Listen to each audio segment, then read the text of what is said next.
Bismillahirrahmanirrahim. A very warm welcome to this lecture on active voice and passive voice. ये कुछ sentences है जिसको मैं चेंज करूँगा। अगर एक्टिव वॉइस है तो पैसिव वॉइस में, पैसिव वॉइस है तो एक्टिव वॉइस में। फर्स्ट ईयर इंग्लिश पेपर में एक क्वेश्चन आता है change the voice. 5 sentences given होते हैं और उसके साथ इंस्ट्रक्शन होता है change the voice. Change the voice का मतलब है अगर सेंटेंस एक्टिव वॉइस है तो पैसिव कर दो, अगर पैसिव है तो उसको एक्टिव में कन्वर्ट कर दो। ये पॉइंट याद रखिए, क्वेश्चन का मतलब है चेंज द वॉइस। तो जो गिवन सेंटेंसेस है वो एक्टिव वॉइस भी हो सकती है, वो पैसिव वॉइस भी हो सकती है। आपने उसको कन्वर्ट करना है, अगर एक्टिव है पैसिव में, पैसिव है तो एक्टिव में। ये नहीं है कि सिर्फ एक्टिव से पैसिव में ही कन्वर्ट करना है, पैसिव से एक्टिव में भी पॉसिबल है, इसलिए इंस्ट्रक्शन होता है चेंज द वॉइस। अब मैं ये सेंटेंसेस डिस्कस करूँगा और साथ साथ मैं बताऊँगा कि कौन से रूल्स अप्लाई होते हैं, किस तरह अप्लाई होते हैं, एक्टिव वॉइस एक सेंटेंस कब होगा, पैसिव वॉइस कब होगा। इसके ऊपर मैं लेक्चर्स अपलोड कर चुका हूँ, लेकिन उस लेक्चर में जो रूल्स मैं डिस्कस कर चुका हूँ वो मैं यहाँ पर अप्लाई करूँगा। Sentence number 1, who is supervising you. अब ये सेंटेंस एक्टिव वॉइस है क्योंकि जो मैंने फीचर्स बताए थे एक्टिव वॉइस के वो तीनों इसमें अवेलेबल है, और जो पैसिव वॉइस की फीचर्स थे वो यहाँ पर नहीं है। एक्टिव वॉइस के मैंने 3 फीचर्स बताए थे। उसमें एक ये था कि उसमें जो सब्जेक्ट होगा वो एक्टिव होगा, एक्टिव मीन्स एक्शन परफॉर्मर होगा। अब यहाँ पर जो बंदा है जो ये एक्शन परफॉर्म कर रहा है वो यहाँ पर एक्टिव है, एक्शन परफॉर्म कर रहा है सुपरवाइजिंग वाला। सेकंड मैंने बताया था कि जो be plus third form of the verb, be plus third form of the verb structure अगर किसी सेंटेंस में हो तो पैसिव वॉइस होगा। Be plus third form of the verb structure अगर किसी सेंटेंस में ना हो तो वो एक्टिव वॉइस होगा। बी की मैंने फॉर्म्स भी बताए थे, be is am are, be base form हो गया, एज एम आर इसके फर्स्ट फॉर्म्स, वाज वर इसके सेकंड फॉर्म्स, बीन इसकी थर्ड फॉर्म और बीइंग इसकी आईएनजी फॉर्म। इनमें से एक plus third form of the verb अगर किसी सेंटेंस में हो तो उस सेंटेंस को हम पैसिव वॉइस कहेंगे। अब इसमें देखिए be plus third form of the verb structure नहीं है तो इट मीन्स ये पैसिव वॉइस नहीं है, ये एक्टिव वॉइस है। थर्ड फीचर मैंने ये बताया था कि अगर एक्शन परफॉर्मर को हम स्किप कर सकते हैं तो वो पैसिव वॉइस, नहीं स्किप कर सकते तो वो एक्टिव वॉइस। यहाँ पर अब हम एक्शन परफॉर्मर हु को नहीं स्किप कर सकते। अगर हु को हम स्किप करेंगे तो हम कहेंगे एज सुपरवाइजिंग यू, तो सेंटेंस का जो स्ट्रक्चर है वो कोलैप्स होगा। अब इसको जब चेंज करेंगे तो मैंने बताया था कि सबसे पहले पॉइंट तो ये है कि जो एक्शन रिसेप्टेंट है वो यहाँ पर आ जाएगा यू, लेकिन ये हु अपनी जगह कांस्टेंट रहेगा क्योंकि इंटररोगेटिव है हु यू। अब यू के साथ तो इज नहीं यूज़ हो सकता, और चूँकि सेंटेंस इंटररोगेटिव है, जब सेंटेंस इंटररोगेटिव है तो वही इन्वर्जन हम कांस्टेंट रखेंगे, तो आर से यू से पहले हम आर लगाएंगे। अब यू के साथ एस तो नहीं यूज़ होता, यू के साथ आर यूज़ हो गया, हु आर यू।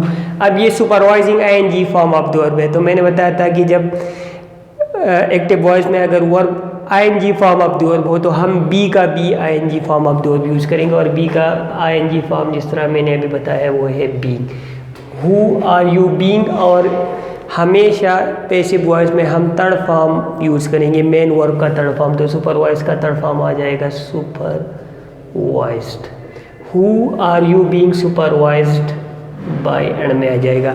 या इस तरह भी पॉसिबल है कि बाय हम स्टार्ट में लगाए और बाय होम कर दे, by whom are you being supervised, ये भी पॉसिबल है। और एंड में क्वेश्चन मार्क याद रखिए, एंड में क्वेश्चन मार्क यूज़ होगा क्योंकि जो सेंटेंस गिवन था वो इंटररोगेटिव था, तो हम जब पैसिव में कन्वर्ट करेंगे वो भी इंटररोगेटिव ही होगा। अगर नेगेटिव हो तो वो भी नेगेटिव, अगर डिक्लेरेटिव तो वो भी डिक्लेरेटिव। अब ये सेंटेंस में देखिए be plus third form of the verb आ गए तो ये पैसिव हो गए। अब यहाँ पर यू जो है ये एक्शन परफॉर्म नहीं कर रहा बल्कि एक्शन रिसीव कर रहा है सुपरवाइजिंग वाला। Sentence number 2, did you note the points. Again यहाँ पर यू सब्जेक्ट है और ये एक्टिव है, एक्शन परफॉर्म कर रहा है, तो इट मीन्स ये सेंटेंस जो है ये एक्टिव वॉइस है। Be plus third form of the verb वाला स्ट्रक्चर इसमें नहीं है। Be plus third form of the verb mean be base form है, इसकी जो फर्स्ट फॉर्म है वो एज, एम, आर। इसकी सेकंड फॉर्म जो है वो वाज और वर, और इसकी जो थर्ड फॉर्म है वो है बीन, और इसकी आईएनजी फॉर्म जो है वो है बीइंग। अब इनमें से एक plus third form of the verb, इनमें से एक प्लस थर्ड फॉर्म जहाँ भी ये स्ट्रक्चर हो वो पैसिव वॉइस होगा, और अगर ये स्ट्रक्चर ना हो तो वो एक्टिव। इनमें से एक plus third form of the verb, जहाँ भी ये स्ट्रक्चर हो वो पैसिव, ये स्ट्रक्चर ना हो वो एक्टिव। अब इस सेंटेंस में ये स्ट्रक्चर नहीं है, दैट मीन्स ये एक्टिव है, पैसिव नहीं है। अब हम चेंज करेंगे इसको। अब ये डिड यूज़ हुआ है, डिड सेकंड फॉर्म है, तो मैंने बताया अभी के जो फॉर्म एक्टिव वॉइस में होगी वही फॉर्म हम पैसिव में यूज़ करेंगे। अब डिड सेकंड है तो सेकंड हम बी की भी वही फॉर्म यूज़ करेंगे। अब बी की सेकंड फॉर्म है वाज और वर। अब पॉइंट्स यहाँ पर आएगा तो पॉइंट्स के साथ वाज नहीं यूज़ होगा बल्कि वर यूज़ होगा, वर पॉइंट्स। अब ये वर पॉइंट्स हो गया, तो इसके बाद लाजिमी है कि हम थर्ड फॉर्म यूज़ करें, जिस तरह यहाँ पर मैंने यूज़ किया कि इनमें से एक plus third form were points noted bye you. अगर हम लगा दें तो भी ठीक है, नहीं तो इसको हम ओमिट भी कर सकते हैं। वर द पॉइंट्स, आर्टिकल इसके साथ है तो इसके साथ भी यूज़ हो जाएगा, were the points noted bye you. अब ये देखिए वर plus third form of the verb, ये मैंने कि इनमें से एक plus third form of the verb, ये स्ट्रक्चर जहाँ भी होगा ये पैसिव वॉइस होगा। अब पॉइंट सब्जेक्ट होगा और सब्जेक्ट जो है वो एक्शन रिसेप्टेंट है, तो इस सेंटेंस भी पैसिव वॉइस हो गया। Next, the nurse gave medicine to the patient. अब ये गेव सेकंड फॉर्म है और इसके साथ इसमें से कोई एक word plus third form, it means ये एक्टिव वॉइस है, पैसिव वॉइस नहीं है। यहाँ पर नर्स जो है वो एक्शन परफॉर्मर है। अब इसका ये जो ऑब्जेक्ट्स है वो दो है, एक है मेडिसिन और एक है the patient. Medicine direct object है, द पेशेंट जो है इनडायरेक्ट। तो इस तरह के में हम दोनों ऑब्जेक्ट्स को स्टार्ट में लेके आ सकते हैं। सबसे पहले देखते हैं हम ये मेडिसिन को स्टार्ट में, मेडिसिन। अब ये वो गेव है तो ये यहाँ पर मैंने बताया कि जो form of the verb active में होगी हम बी की वही फॉर्म यूज़ करेंगे। अब ये सेकंड फॉर्म है तो बी की भी हम सेकंड फॉर्म या वाज या वर यूज़ करेंगे। अब मेडिसिन के साथ वर तो नहीं यूज़ कर सकते, वाज यूज़ हो जाएगा, और हमेशा थर्ड फॉर्म यूज़ करेंगे, medicine was given to the patient, to the patient, और बाय द नर्स अगर हम यूज़ करें, या अदरवाइज हम इसको ओमिट भी कर सकते हैं। या सेकंड तरीका ये है कि हम इनडायरेक्ट ऑब्जेक्ट स्टार्ट में लेके आए तो फिर इस तरह होगा द पेशेंट,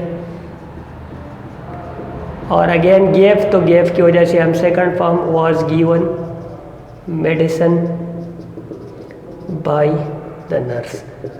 अब आप इसमें देखिए वाज और थर्ड फॉर्म, वाज और थर्ड फॉर्म, तो ये स्ट्रक्चर इसमें आ रहा है, दैट मीन्स ये पैसिव वॉइस है। Next, we do not understand active voice and passive voice. Understand that means first form है, इट मीन्स ये एक्टिव वॉइस है। यहाँ पर वी जो एक्शन परफॉर्मर है, तो अब इसको चेंज करेंगे पैसिव में। Active and passive voice subject position पे आ जाएगा, active voice and passive voice. देखिए जब डायरेक्ट एंड डायरेक्ट में चेंज करता हूँ तो सबसे पहले पॉइंट तो ये है कि सब्जेक्ट और ऑब्जेक्ट की पोजीशंस एक्सचेंज हो जाएंगे। जो ऑब्जेक्ट है वो सब्जेक्ट पोजीशन पे आ जाएगा, जो सब्जेक्ट है वो ऑब्जेक्ट पोजीशन पे चला जाएगा, और बाई की एडिशन होगी। ये तो वही सिंपलेस्ट रूल है जो ऑलरेडी स्टूडेंट्स को पता है। इसके अलावा जो सेकंड चेंज है वो ये है कि हमेशा हम third form of the verb use करेंगे पैसिव में। ये पॉइंट तो कांस्टेंट है, हमेशा मेन वर्ब की हम third form of he use करेंगे पैसिव वॉइस में। लेकिन third form of the verb में इनमें से कौन सी फॉर्म यूज़ करनी है, ये पॉइंट जो है ये वेरिएबल है, और ये पॉइंट डिसाइड करेगा, एक्टिव वॉइस का जो वर्ब होगा वो डिसाइड करेगा कि कौन सी फॉर्म इनमें से यूज़ करनी है। बस सिर्फ ये पॉइंट समझनी है कि इनमें से कौन सी फॉर्म कब यूज़ होगी, अदरवाइज इसमें कोई कॉम्प्लिकेशन नहीं है, क्योंकि third form of the verb तो हमेशा यूज़ होगी। अब third form of the verb से फिर इनमें से कौन सी फॉर्म यूज़ होगी वो डिसाइड करेगा एक्टिव वॉइस वाला जो वर्ब है। अब यहाँ पर अंडरस्टैंड फर्स्ट फॉर्म है, तो यहाँ पर मैंने लिखा अगर एक्टिव वर्ब में जो वर्ब है वो फर्स्ट फॉर्म है, तो हम बी की बी फर्स्ट फॉर्म यूज़ करेंगे। बी की फर्स्ट फॉर्म मीन्स या एज या एम या आर। अब active voice and passive voice plural है तो इसके साथ एज तो नहीं यूज़ हो सकता, एम भी नहीं यूज़, इसके साथ आर यूज़ होगा। Active voice and passive voice are not अपनी जगह, जिस तरह मैंने बताया, अगर इंटरागेटिव है तो इंटरागेटिव ही रहेगा, नेगेटिव है नेगेटिव रहेगा, डिक्लेरेटिव है declarative. Are not understand first form है, लेकिन पैसिव वॉइस में are always third form of the verb use होगी। Active voice and passive voice are not understood. और बाय अस अगर स्किप करे उमिट या लिखते भी तो ठीक है, दोनों पॉसिबल है। अब ये देखिए आर और उसके बाद थर्ड फॉर्म, तो ये पैसिव वॉइस हो गए। Active voice are not understood by us. Before the bell is rung the task should be completed. अब ये देखिए before the bell is rung, अब ये आ गया एज, इसके बाद आ गया third form of the verb, is third form of the verb, is third form of the verb. It means ये पैसिव वॉइस है। तो पैसिव वॉइस में अब ये देखिए ये जो द बेल है ये सब्जेक्ट है और ये एक्शन परफॉर्म नहीं कर, एक्शन रिसीव कर रहा है। बेल रिंग हो चुकी है, ये नहीं कि वो कोई काम परफॉर्म कर रही है। तो इसके साथ अब जो एक्शन परफॉर्मर है वो स्किप्ड है, और ये पैसिव वॉइस की फीचर है कि इसमें जो एक्शन परफॉर्मर होगा वो स्किप्ड हो सकता है, यहाँ पर स्किप्ड है। तो इसका सिंपलेस्ट तरीका ये अगर इस तरह के आ जाएगी, इसके साथ हम खुद यूज़ करेंगे action performer by the attendant. For example कोई भी हम ऐड कर सकते हैं, यहाँ पर हम let suppose by the attendant use करेंगे। अब इसको चेंज करना आसान हो जाएगा, बाय द अटेंडेंट। तो अब बिफोर तो अपनी जगह यूज़ हो जाएगा, before the attendant, the attendant. अब देखिए ये एज है, अब ये एज क्यों यूज़ हुआ? ये एज इसलिए यूज़ हुआ है कि जो एक्टिव वॉइस है इसमें मेन वर्ब की फर्स्ट फॉर्म यूज़ होगी। यहाँ पर जिस तरह मैंने बताया कि बी की जो फॉर्म है वो एक्टिव वॉइस वाली वर्ब डिटरमिन करेगी। ये अगर एक्टिव वॉइस में वर्ब अगर फर्स्ट फॉर्म है तो बी की हम फर्स्ट फॉर्म यूज़ करेंगे। अब ये फर्स्ट फॉर्म हमने इसलिए यूज़ की है क्योंकि यहाँ पर जो मेन वर्ब है एक्टिव वॉइस में इसकी फर्स्ट फॉर्म, तो अटेंडेंट रिंग फर्स्ट फॉर्म है, rang second, rung third form. The attendant rings, before the attendant rings the bell. अब ये देखिए अब अटेंडेंट सब्जेक्ट हो गया, अटेंडेंट एक्शन परफॉर्म कर रहे हैं, रिंग्स फर्स्ट फॉर्म आ गया, तो इसकी पैसिव में इसलिए हमने एज यूज़ किया था यहाँ पर। जिस तरह में अगर एक्टिव वॉइस में वर्ब की फॉर्म फर्स्ट है तो उसकी पैसिव में या हम एज यूज़ करेंगे या एम या आर। अब बेल के साथ एम तो नहीं यूज़ होता क्योंकि एम तो सिर्फ आई के साथ, अगर बेल्स होता तो फिर आर यूज़ होता, बेल है तो इसलिए इसके साथ एज यूज़ हो गया। Before the attendant rings the bell कामा।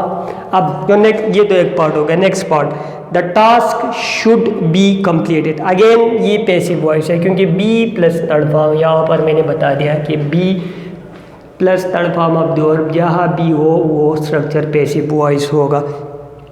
और उसमें जो जब पैसिव वॉइस हो तो उसमें जो एक्शन परफॉर्मर है वो स्किप्ड हो सकता है। The task should be completed by you, let suppose यहाँ पर स्किप्ड है। तो इस तरह केसेस में सिंपलेस्ट तरीका ये है कि वो हम खुद इसके साथ ऐड करेंगे। तो अब ये चेंज करना आसान है, यू इधर आ जाएगा, यू। अब ये शुड यूज़ हुआ है तो यू के साथ तो शुड यूज़ होगा, वो तो वही कांस्टेंट पॉइंट है, शुड तो नहीं चेंज होगा।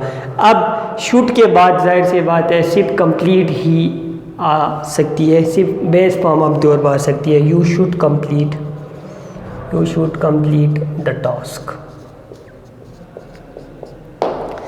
Before the attendant rings the bell you should complete the task. अब इसमें देखिए शुड कंप्लीट द टास्क, ये helping verb plus base form. जब helping verb plus base form of the verb, helping verb plus first form of the verb हो तो उसके passive में हम बी यूज़ करते हैं, इसलिए यहाँ पर बी यूज़ हुआ था। लेकिन जब हम इसको पैसिव में कन्वर्ट करेंगे तो फिर बी ख़त्म हो जाएगा और वही helping verb plus base form of the verb use होगा। मैं एक दो पॉइंट मैं रिवाइज करता हूँ ये पॉइंट्स को। एक्टिव वॉइस और पैसिव वॉइस वाले 5 क्वेश्चंस आते हैं फर्स्ट ईयर एग्ज़ाम में। इंस्ट्रक्शन होता है change the voice. Change the voice means अगर सेंटेंस एक्टिव है तो पैसिव, पैसिव है तो एक्टिव में कन्वर्ट कर दो। तो उसका सिंपल तरीका ये है, सब्जेक्ट ऑब्जेक्ट पोजीशंस एक्सचेंज होते हैं अगर पैसिव वॉइस करना हो, कन्वर्ट करना हो एक्टिव, तो हमेशा third form of the verb, third form of the verb से पहले इनमें से एक फॉर्म यूज़ करनी है। कौन सी फॉर्म कब यूज़ करनी है वो डिटरमिन करेगा एक्टिव वॉइस का जो वर्ब। अगर एक्टिव वॉइस में जो वर्ब है वो helping word plus first form base form है तो वहाँ पर हम बी, अगर सिर्फ फर्स्ट फॉर्म है तो वहाँ पर एज एम आर यूज़ करेंगे, अगर सेकंड फॉर्म है तो वाज वर यूज़ करेंगे, अगर थर्ड फॉर्म है तो बीन यूज़ करेंगे, अगर आईएनजी है तो बी। ये मैंने एग्जाम्पल्स पे अप्लाई कर दी है ये पॉइंट्स। अब इसमें एक पॉइंट ये याद रखिए कि नॉट अगर आया है तो वही नॉट कांस्टेंट रहेगा, मतलब अगर नेगेटिव है तो नेगेटिव, इंटररोगेटिव है इंटररोगेटिव, डिक्लेरेटिव है तो डिक्लेरेटिव। मज़ीद एग्जांपल्स पे मैं ये रूल्स अप्लाई करूँगा नेक्स्ट लेक्चर्स में।